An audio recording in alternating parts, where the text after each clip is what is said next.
Okay, this is lesson 5.2, which is solving and graphing inequalities. And so here's how we're going to do this. First, we're going to graph the solutions to this. This says x is less than 6. 6 is what I'm going to refer to as my bound. So anytime I talk about a bound, I'm talking to the constant on the right side of the inequality. And what I'm going to do first is I'm going to take 6, I'm going to put it in the middle of my number line. Since it's my bound, this is where everything's kind of centered around, if you will. So I'm going to go ahead and number my number line. 6, I'll count up from this. 7, 8, 9, 10, 11. And then I'll go ahead and go back to 6 and count down. 5, 4, 3, 2, and 1. Okay. Now I'm going to ask myself about the bound. Is it a solution? Is 6 less than 6?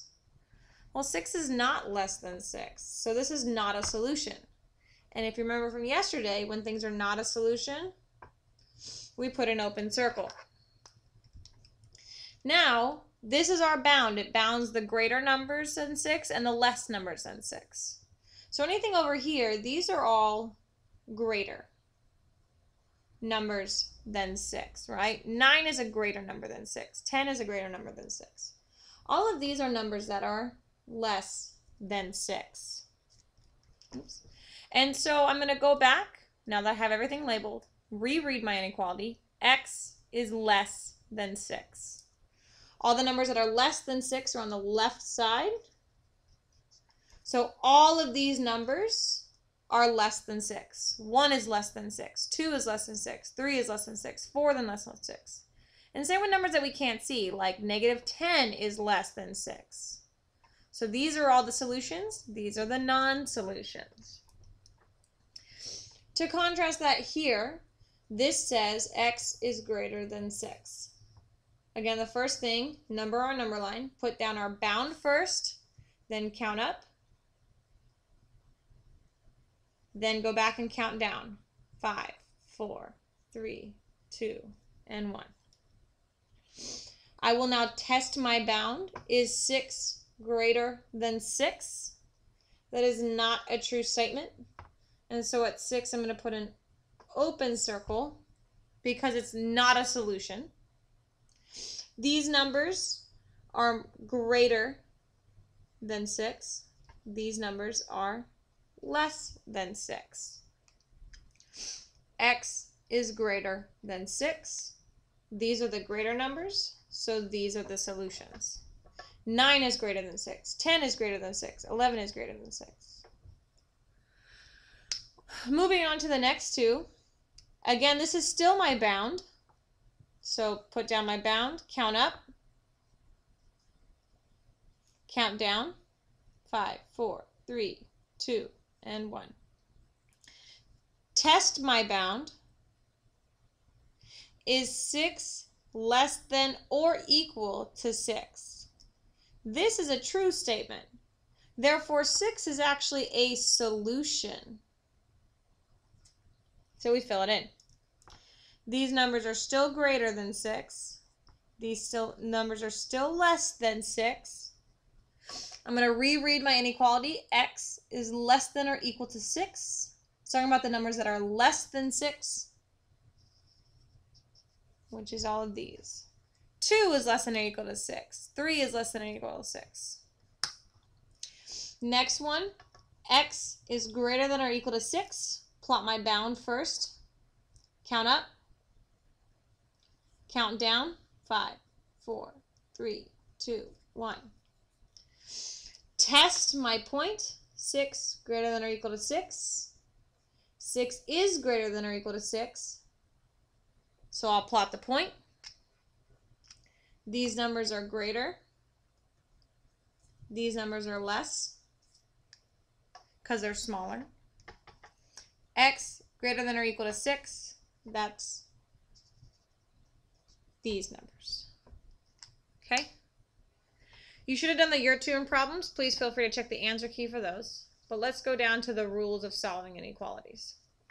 So I have 3 rules. I'll zoom in because they're that important. I have 3 rules. The first rule is that x is always on the left side.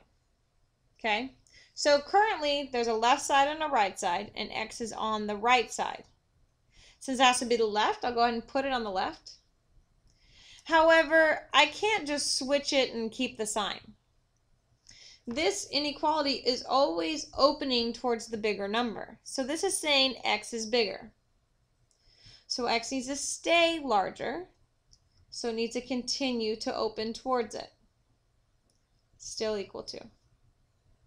So what we need to do is just make sure that we flip the sign as well when we flip it around. Everything else is as normal. Plot my bound first, so my bound being -5. I'm going to count up from -5, which means I'm actually getting closer and closer and closer to 0. So -4, -3, -2, -1, and then 0. And then count down actually means that the numbers are getting more and more negative. -6, -7, -8, -9. Test my bound. Is -5 greater than or equal to -5? This is true. And now, greater numbers, less numbers. X is greater than or equal to 5, greater numbers. All of these numbers are greater or bigger than -5. Rule number 2. We need to always isolate the variable. We can't graph this until the variable is isolated. Much like equations, we isolate these variables the same way. So this is x minus 5, so I add 5 to both sides. X is greater than 7. Again, I'm going to plot my bound first, count up, count down, 4, 3, 2. Test my bound. Is 7 greater than 7? No.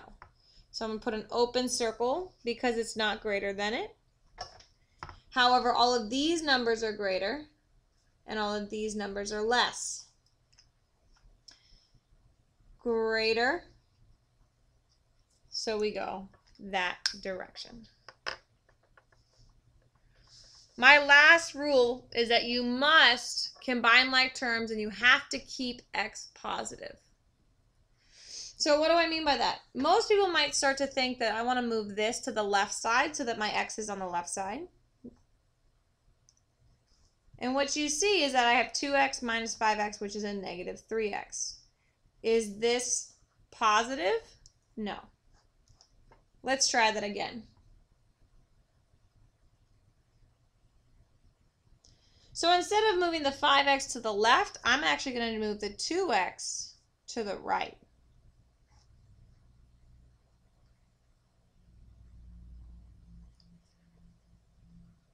I will then isolate x by first subtracting the constant to the other side.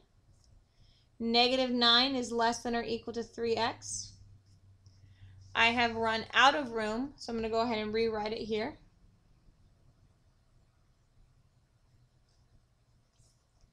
Divide both sides by 3 in order to isolate the constant.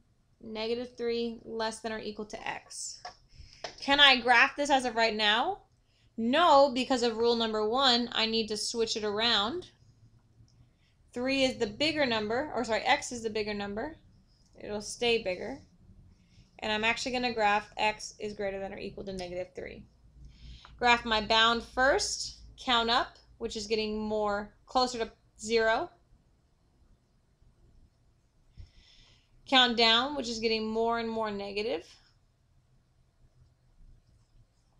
Test my bound. Oops. -3 greater than or equal to -3. This is true. Then the greater numbers are over here. The less numbers are over here. This says x is greater than or equal to -3. So I shade the right side. Check the answers to everything else on the answer key.